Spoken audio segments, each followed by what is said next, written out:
একটা পোলাও বানাবো গন্ধরাজ লেবু দিয়ে। তার জন্য লাগবে বাসমতি রাইস। এটাকে আমি ধুয়ে শুকনো করে রেখে দিয়েছি। গন্ধরাজ পোলাও করার জন্য আমি গ্যাসের উপর একটা পাত্র বসিয়েছি, তার মধ্যে একটু সাদা তেল দিয়ে দিচ্ছি। অল্প একটু সাদা তেল দিলাম। এটা গরম হলে কিছুটা আদা কুচি দিলাম। আদাটা একটু ভালো করে নেড়ে নিচ্ছি।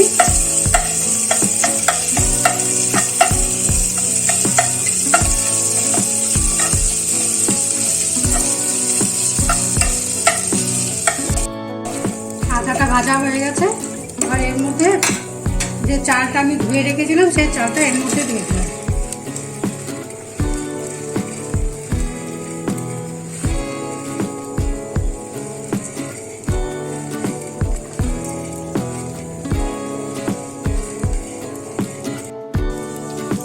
চালটা একটু ভালো করে নাড়িয়ে নেব।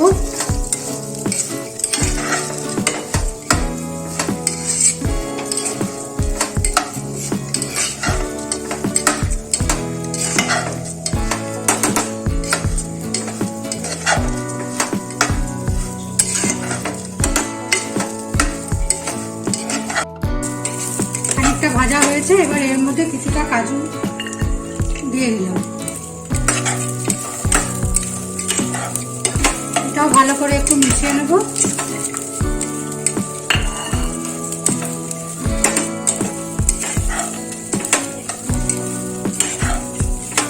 যখন ভাজাটা একটু ভালো গন্ধ বেরোবে, এবার এর মধ্যে পরিমাণ মতো লবণ দিলাম। আর দিচ্ছি গন্ধরাজ লেবু যে গ্রিন অংশটা, সেটা খানিকটা দিয়ে দিলাম। এটাও একটু ভালো করে মিশিয়ে নেব।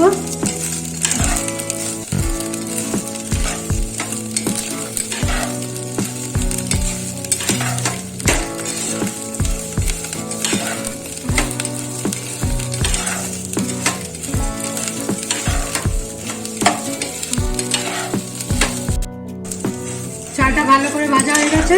এবার যে পাত্রে আমি চাল মেপে নিয়েছিলাম, সেই পাত্রে যতটা চাল নিয়েছি তার ডবল আমি জলটা দিচ্ছি।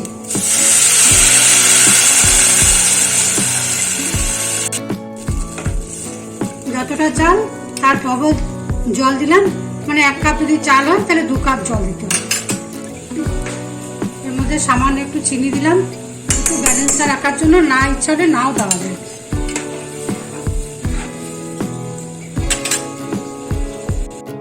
এবার চালটা সেদ্ধ হওয়া পর্যন্ত এটা আমি রেখে দিই। 5-7 মিনিট পর আমি একটু ঢাকাটা খুলে দেখছি।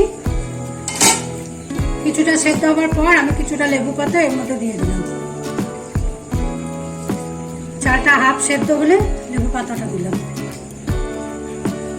এবার এটা আবারও খানিকক্ষণ ঢাকা দিয়ে সেদ্ধ করতে হবে। 10 মিনিট পর আমি ঢাকাটা খুলে এর মধ্যে একটু লেবুর রস দিয়ে দিচ্ছি।